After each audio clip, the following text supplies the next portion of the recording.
there, my name is Carrie Marquis and I'm a senior attorney with the law office of Bryan Fagan. Today I want to talk with you about adopting a child as part of a blended family. It's a wonderful thing when an adult wants to open their heart and their home to a child and promise to care for him or her forever. However, that can be a little tricky if you are, for instance, the step-parent and you want to adopt your stepchild.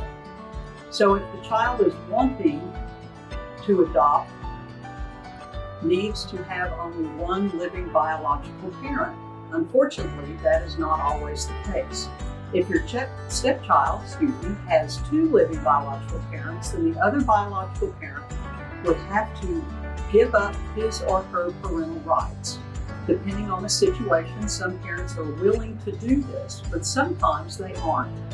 If the other biological parent is not willing to give consent and sign documents consenting to the adoption of their child by another adult, then there are certain steps all of you must follow to ensure your child's best interests are met. There are just a few steps involved in petitioning for a step-parent adoption. The first step is you and your spouse would file a joint petition for adoption regarding this adoption request. This means both of you will file the same document with the court and request to have the other biological parent's rights terminated. You will also ask to be named as your stepchild's legal parent.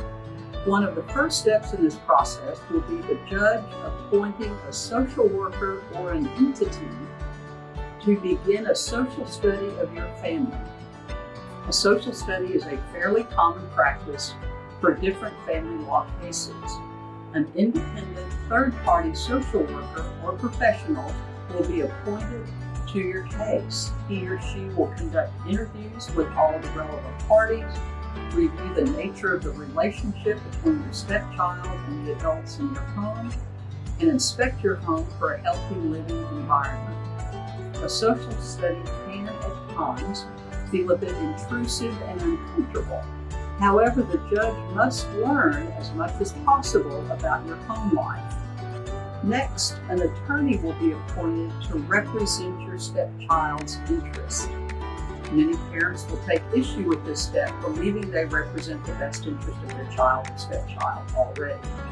However, it's essential to note that the judge will want to ensure your child has an objective and compassionate advocate on their behalf to provide another outlook for the child. The amicus attorney will perform similar work to the social study liaison and make recommendations to the judge about how the adoption petition should be ruled upon. Once all of these steps are complete, a hearing will be held in which evidence will be presented by both you and your spouse to make everything official and complete the adoption process. I hope this video has been very helpful to you. Any of our attorneys at the law office of Bryan Fagan are happy to assist you through your custody journey. For more information and to schedule your free 30-minute consultation, please call our office at 281-810-9760. If you like this video, please subscribe to our YouTube channel and click the post notification button so you won't miss the next one.